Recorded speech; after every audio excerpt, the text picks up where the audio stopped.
Project Sunflower by Hoopy McGee. Bonus chapter, Project Parody, Sunflower on a Budget. So, that's it, Dr. Welchiek said, leaning back and smiling at her. That's it? Aaron asked, amazed. Seriously? Yup, that's all there is to it. You want me to disguise myself as a horse? Pony. Pony, right.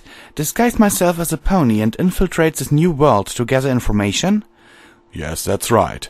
Sounds freaky weird. I'm in. All right, come with me and I'll take you to the costume department. Costume? Aaron asked, confused. How could there possibly be a costume that would me make fit in over in Pony World? We spared no expenses, Dr. Welchiek said.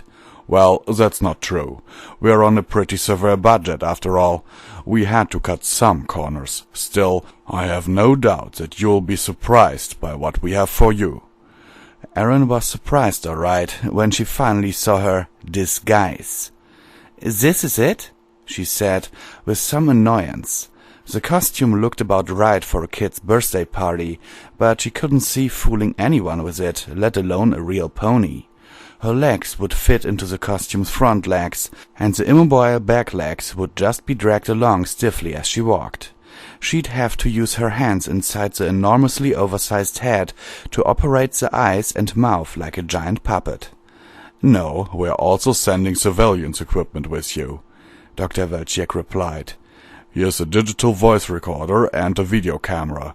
Try and record as much as possible. Also, here's a high-tech interdimensional communication device. He handed her a cheap plastic walkie-talkie. Try it on, my dear, try it on. Feeling like an idiot, Aaron tried on the costume. The enormous head actually had room for her to move around a bit, and she could see out of the mouth, which gaped open like an idiot's. There was even room on the inside for a small water bottle attached to the top of the headpiece like a gerbil's cage. Cozy, Aaron said, but unfortunately Dr. Welchiek didn't pick up on the sarcasm. Glad you like it. Now get through that gate. What, now? Yup, he said and shoved her. Aaron stumbled into Pony World and almost smacked into a tree. What in the hay are you? A local pony asked. Aaron, only able to see the pony's orange hoofs through the mouth slot of her costume, replied, Oh, I'm just an average pony, honest. You don't say, the pony said doubtfully. Well, I'm Applejack. What's your name? I'm Aaron, Aaron said. Wait, no, don't call me that. I'm Sunflower. Yes, that's it, Sunflower. Pleased to meet you.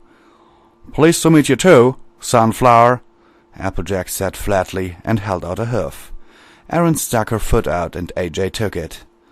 You'll want an apple? The pony asked. That's okay, Aaron said. I'm not hungry. Hey, is there a town near here?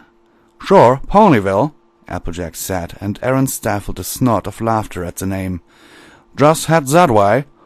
Thanks, Aaron said, wandering off and occasionally tripping due to her poor field of vision. Rainbow Dash landed next to Applejack as she watched the poorly disguised human wander off. What the heck was that? I don't know. I reckon it's some sort of spy in a pony costume. We should let Twilight know. Meanwhile, back on the road.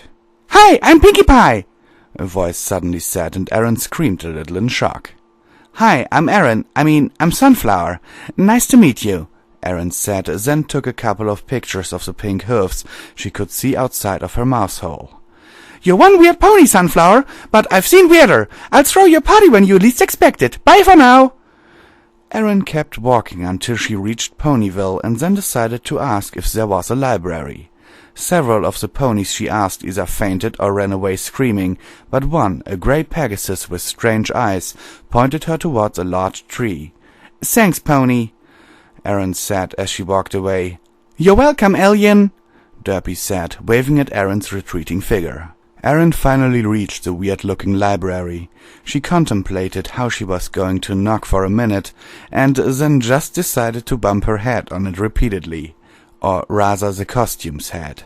She didn't notice that, in doing so, one of the badly attached eyes fell off.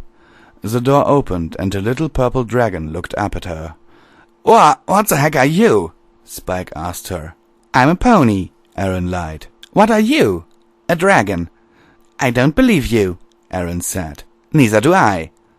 They were at a standstill for a bit, and then Spike said, Twilight, there's some weird creature in a bad pony costume here to see you. What? Came the distant voice, and then a purple unicorn trotted into view, freezing when she saw Aaron. Okay, right, Twilight said evenly. Apparently this is how my night is going to go. What are you supposed to be? A perfectly normal talking pony person, Aaron said, feeling a little frantic. No, you're not, Twilight said. Yes, Aaron insisted. I am. No, you are not. Aaron scrambled around inside the costume's massive head until she found the walkie-talkie. Dr. Velchiak, she hissed into the cheap plastic toy. I think my cover's been blown. There was a long pause, and then Dr. Velchiak said, Don't forget to say over when you're done talking, Aaron. Oh, for goodness! Look, I think they're onto me. I should tell them I'm not a pony. She waited a few seconds, then rolled her eyes and said, Over! Absolutely not. We have to go ahead with the mission. I really think... I didn't say over yet. While this was going on, Twilight was watching this strange, poorly disguised creature apparently having a heated argument with itself inside of its obviously false head. Say, Aaron, are you really dead set on telling them you're a human? Over? I think I should. They aren't buying this crappy disguise. Oh, over. Do you see a small metal box in the headpiece with you, over? Yes, I got it, over, Aaron said, grabbing the box. Please open it up and take one of the pills inside, over. Why? Aaron asked suspiciously. What does it do, over? Oh, nothing. It will just help you to obey my orders without question, over. No deal, over. Then you force me to activate the override. The back half of the costume warmed to life as a small taser set on a telescoping mechanical arm snaked out and zapped Aaron lightly in the back. Ark! What the hell?